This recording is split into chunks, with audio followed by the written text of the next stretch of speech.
안녕하세요. 한재훈입니다. 한국전통서당문화진흥회에서 진행하는 맹자 강의 양해왕상 제7장 마지막 장입니다.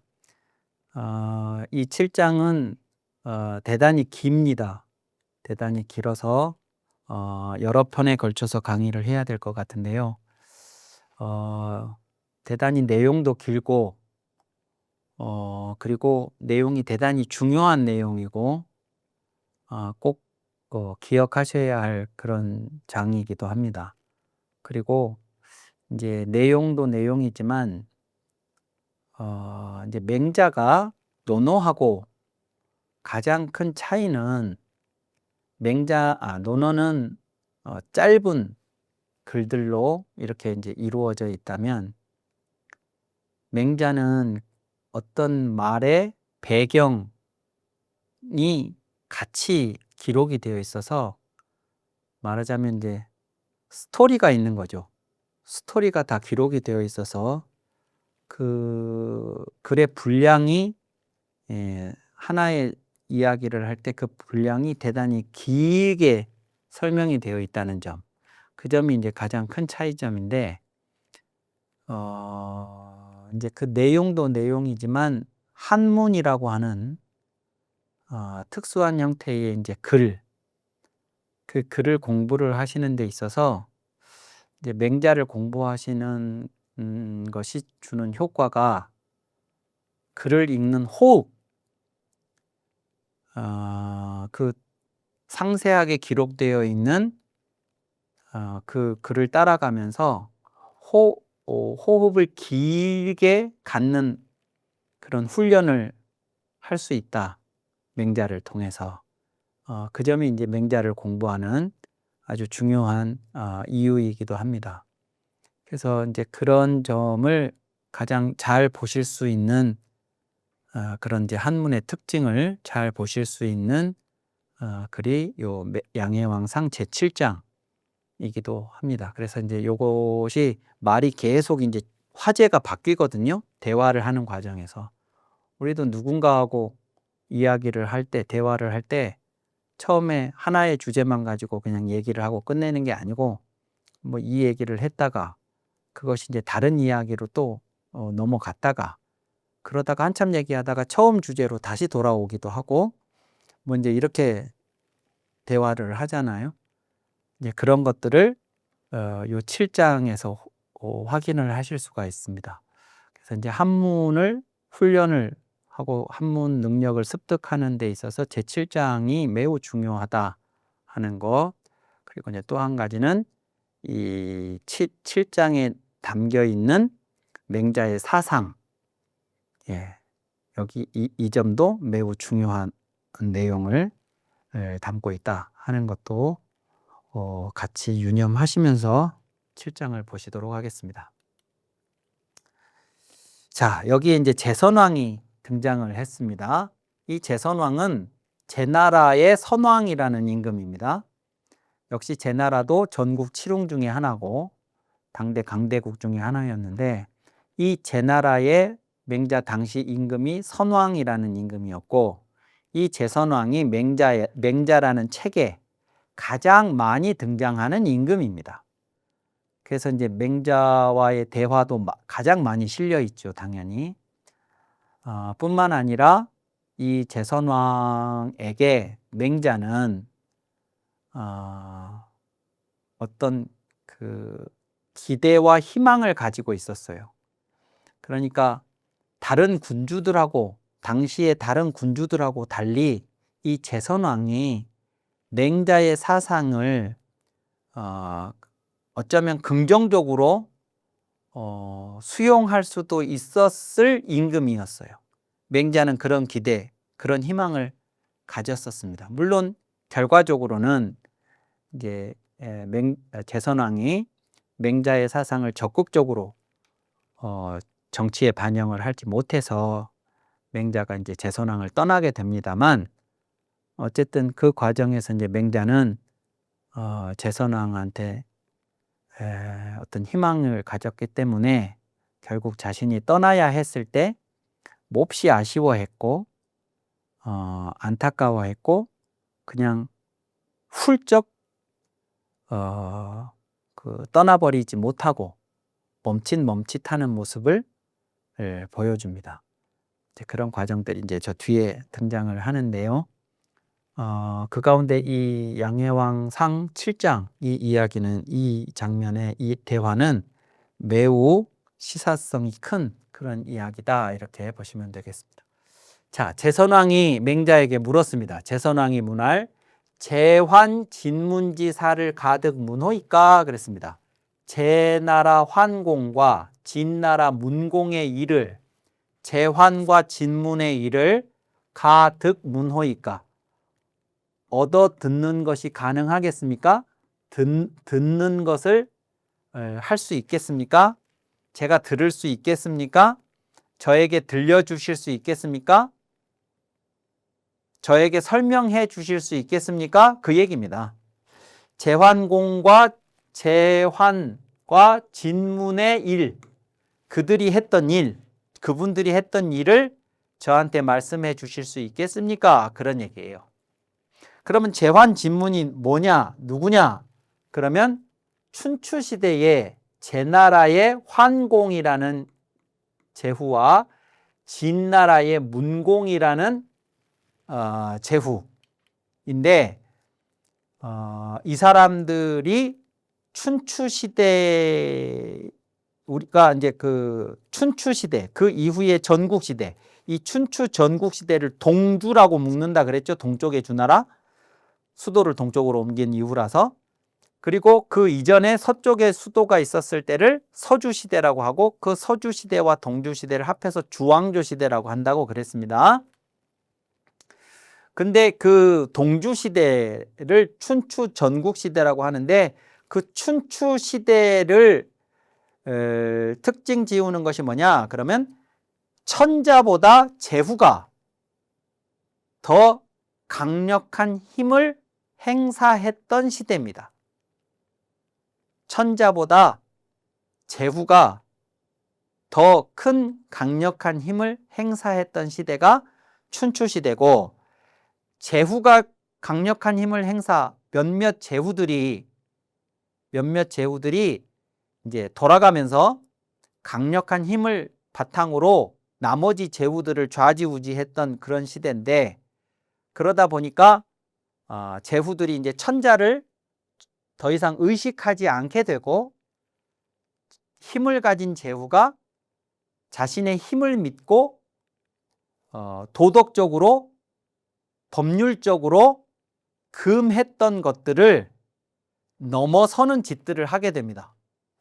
말하자면 봉건제가 주변의 다른 나라에 내 힘이 넘어가면 안 된다라고 약속했던 그 약속을 무시하고 주변의 다른 제후국을 쳐들어가서 그 나라를 병탄 집어삼키게 되죠. 그러면서 자기 영토를 늘려가는 일들을 이제 하고 그렇게 됩니다.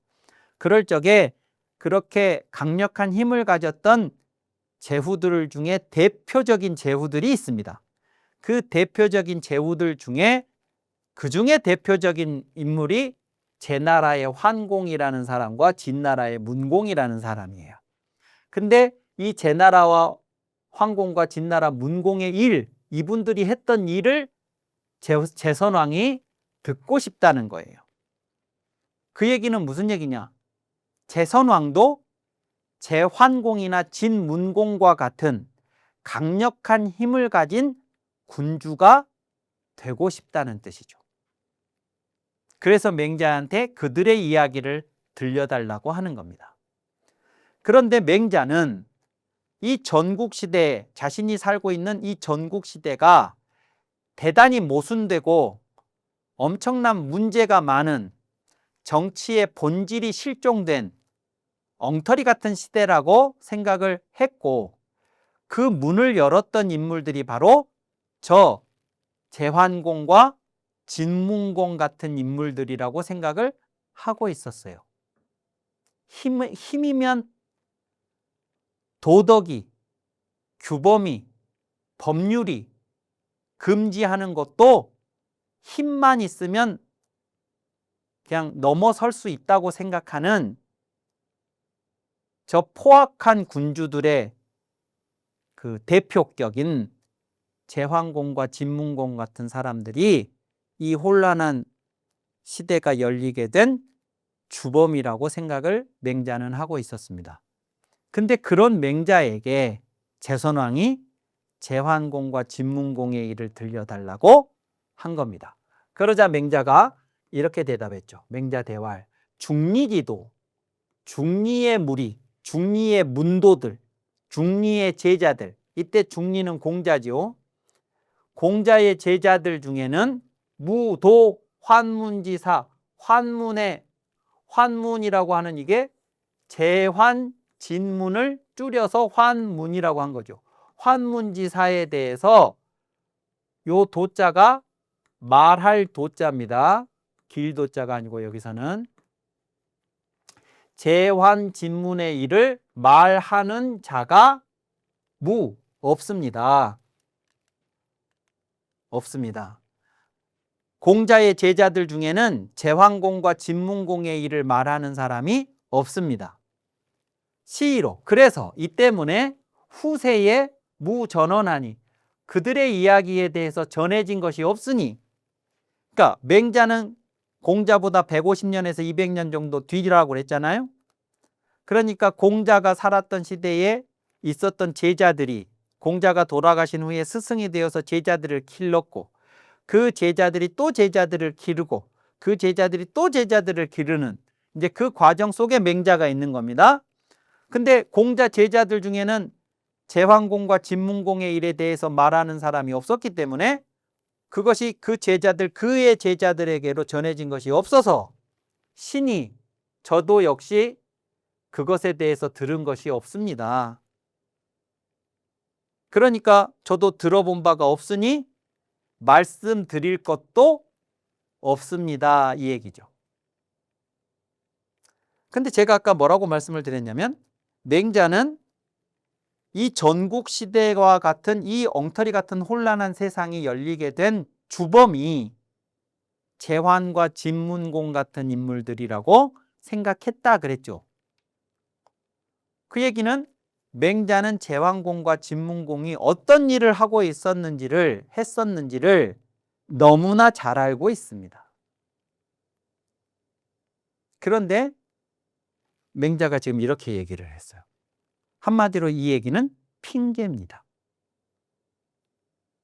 저한테 그들에 관해서 이야기해 달라고 하지 마십시오. 이 얘기죠. 저는 지금 제선왕은 이 사람들이 얼마나 못된 일을 했던 흉악한 사람들인가를 말해달라는 게 아니고 자신의 롤 모델처럼 생각하고 있었던 사람들의 이야기를 해달라. 나도 그들처럼 되고 싶다. 이런 거예요. 근데 맹자는 제선왕이나 다른 당시의 임금들에게 저들이 갔던 길은 틀렸다고, 저들이 갔던 길과 반대되는 길을 가야 된다고 그렇게 주장하는 분이 맹자인데, 저들을 모델로 삼고 싶다는 제선왕의 요구에 제환공과 진문공은 나쁜 놈입니다 라고 말을 할 수도 없고, 지금 당장 또 그렇다고 제환공과 진문공은 본받을 만한 사람입니다 라고 말을 할 수도 없고, 그러니까 들은 것이 없습니다. 이렇게 핑계를 댄 겁니다. 자, 그리고 마지막에 뭐라고 했느냐. 자, 그러면 이제 들을 수 있겠습니까? 제가 그것에 대해서 들은 게 없어서요. 말씀드릴 것도 없습니다. 그러면 이제 대화가 끝나야 되잖아요. 아, 그래요? 그러면 뭐 그만두십시오. 제선왕이 그럴 수도 있겠잖아요. 그래서 맹자가 무의즉 왕호인저 이렇게 말을 했죠. 자, 이 장면 무의즉 할 때 요 이자는 써이자는 여기서는 요 이자로 해석을 합니다. 요 이자가 말이자입니다. 말이. 요 말은 그만두다라는 뜻이에요. 그만두다, 멈추다. 그러면 무이 그러면 그만두지 말라시면 이런 거예요. 그러니까 임금은 제선왕은 제환진문의 일을 듣고 싶은데 맹자는 제환진문의 일을 들은 게 없어서 말씀드릴 것도 없다고 하니까 그러면 제선왕 임금이 그러면 그만두세요 이렇게 할 수도 있는데 그러면 그거는 뭐 들은 게 없다니까 놔두고 그렇다고 해서 그만두시지는 마시고 다른 이야기라도 한번 해보세요 라고 하신다면 왕호인저 그랬죠. 왕. 자, 요 표현은 요 제환진문을 한마디로 뭐라고 하냐? 이 사람들을 폐제후라고 합니다. 폐제후라고 해요. 요 폐자가 으뜸 폐자인데 저게 힘을 가진 사람이라는 뜻이에요. 힘을 가진. 그러니까 요 춘추시대에 힘을 가지고 나머지 제후들을 좌지우지했던 그런 임금들이 있었는데 그 임금들을 5명을 오패라고 불러요. 그런 대표적인 군주들을, 그런 제후들을. 그리고 그 오패가 지향했던 그 정치 방식, 통치 방식, 힘을 행사했던 방식을 뭐라고 하냐?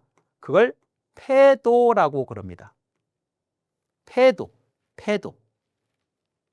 그리고 그 패라는 방식으로 정치를 하는 것을 패도 정치라고 하죠. 패도 정치. 이 패도 정치가 춘추 전국 시대의 군주들이 보여주었던 전형적인 통치 방식입니다. 패도 정치, 힘에 기반한. 근데 그 패도 정치에 반대를 하고 맹자가 저런 방식이 아닌 전혀 새로운 방식, 그 새로운 방식을 뭐라고 했냐 그러면 왕도 정치라고 그랬습니다. 왕도 정치. 그래서 패도 정치하고 왕도 정치는 정반대되는 개념이고 패도 정치는 맹자가 살았던 당시에 춘추 시대부터 몇백 년 동안 지속되고 있었던 힘을 기반한 폭력적인 통치 스타일을 패도 정치라고 하고 그것을 통해서 이 전국 시대를 통일을 하려고 했었던 것이고 맹자는 그 방식은 정치의 본질에서 벗어날 뿐만 아니라 그것을 통해서는 절대로 이 전국 시대를 통일을 할 수 없다고 하면서 임금들에게 새로운 방식의 통치 스타일을 말을 했던 것이 바로 왕도 정치입니다. 왕도, 이 왕. 그것은 힘을 기반으로 하는 것이 아니고 덕을 기반으로 했던.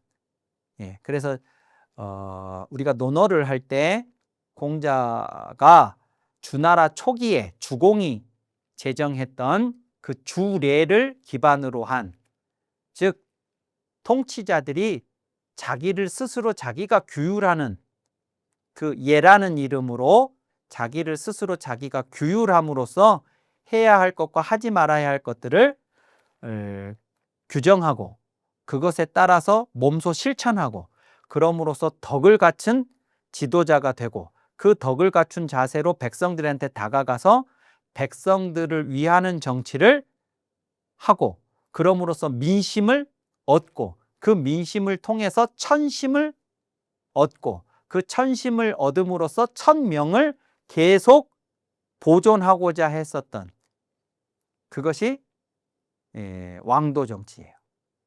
맹자는 그것을 다시 되살려야 한다고 그래서 주장을 했었던 거죠.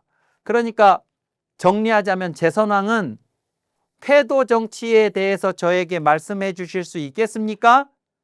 라고 질문을 했던 거고 맹자는 공자의 제자들은 패도 정치를 말하는 사람이 없어서 후세에 전해지는 것이 없었고 그래서 저도 듣지를 못했고 그래서 말씀드릴 것이 없습니다만 그러면 패도 정치 말할 수 없으면 그만두세요 라고 하지 않으신다면 왕도 정치에 대해서라도 좀 말씀을 드려보면 어떨까요? 라고 말을 하는 것이 요 대화예요. 자, 그러면 오패가 아까 제가 잠깐 말씀을 드렸는데 오패가 어떤 사람들이냐? 그러면 제환공, 진문공이 첫 번째, 두 번째, 그리고 초나라, 남쪽의 초나라의 초장왕이라고 하는 사람이 있었습니다. 그 이 1번, 2번, 3번은 오패 중에 이 세 사람은 꼭 들어가는데 네 번째, 다섯 번째는 이제 기록에 따라서 이렇게 보는 사람도 있고 이렇게 보는 사람도 있어요. 오나라의 왕 함녀와 월나라 왕 구천을 이 위에 있는 세 사람하고 합해서 오패라고 말을 하는 사람도 있고 또 진나라 목공과 송나라의 양공을 양공이라고도 하고 양왕이라고도 하는데 송양왕이라고도 하는데 이 사람을 이 위에 있는 세 사람하고 합해서 오패라고 보는 견해도 있고 그렇습니다. 그래서 제환공, 진문공, 초장왕, 진목공, 송양공 이렇게 5명을 오패라고 하는 경우도 있고 오왕 함녀, 월왕 부천을 오패라고 보는 경우도 있습니다. 이제 이것이 오패 제나라 황공이 여기 제나라 황공, 여기 진나라 문공. 요 진나라 문공 때가 이 진나라가 가장 강력했고 저 진나라가 나중에 세 개의 집안으로 분할이 되어서 위나라, 조나라, 한나라가 된다고 말씀드렸던 것이 바로 요 진나라입니다. 그 다음에 진목공 시대의 진나라, 초장왕, 초나라, 오왕, 요 부차의 아들이 함녀입니다. 월왕 구천 할 때 월나라가 여기고 오월, 오나라, 월나라.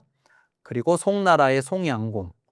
요 사람들이 이제 오패를 뭐 요렇게 묻기도 하고 또 요 사람, 요 사람, 요 사람하고 요 두 사람 묻기도 하고 요렇게 두 사람을 묻기도 하고 이제 그런 거죠. 그래서 이제 맹자가 그 패도 정치를 제선왕한테 말하고 싶지 않아서 자신은 들은 것이 없다고 핑계를 대고 왕도 정치로 화제를 전환을 하는 겁니다. 그래서 왕도 정치에 대해서 말씀을 드려봐도 되겠습니까? 라고 하는 데까지 하고 요 다음 대화는 다음 시간에 이어서 하도록 하겠습니다. 감사합니다.